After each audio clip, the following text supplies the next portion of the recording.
Well, do you know what's in your drinking water? A shocking Associated Press investigation found various pharmaceuticals in the drinking supplies of at least 41 million Americans. Tainted water was found from New Jersey to California. NBC's Tom Costello is following the story from Washington.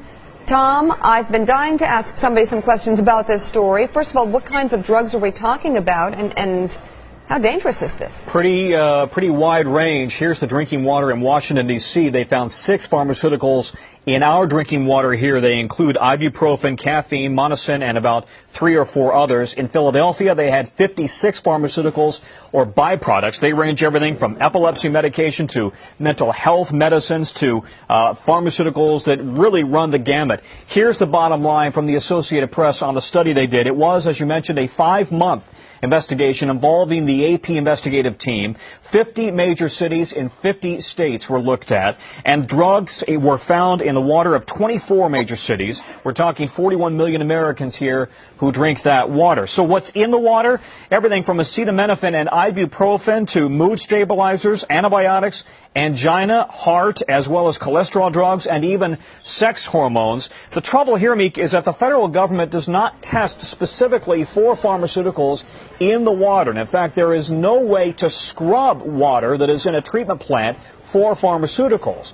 And so now we have a situation where states and cities across the country are just starting to realize that there are the remnants of pharmaceuticals in the drinking water. All of that said, we should emphasize, we're talking here about parts per billion or trillion, really minute traces of pharmaceuticals that are in the water. And you say, well, how did it get there?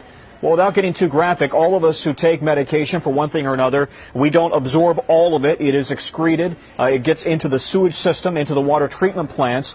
And then, because water treatment plants can't scrub it all out, if any of it, it just kind of dilutes on into the water system. Sometimes it gets into the water table, into wildlife, and then into reservoirs. It goes back into the water treatment site, into the water treatment plants. I wonder if there's going to be, long-term study about effects of this down the road. And, but I guess initially, Tom, the question I'm sure you're asking today is there anything the government can do about this? Yeah, and the EPA says it's concerned about it, but we don't yet know, and water treatment utility plants say they are convinced that there is no immediate threat to anybody out there.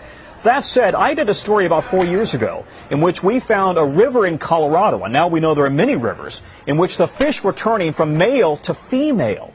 And the reason was because there was too much estrogen in the water. The natural female hormone was literally turning male fish into female fish, and the thinking was that this is a canary in a coal mine.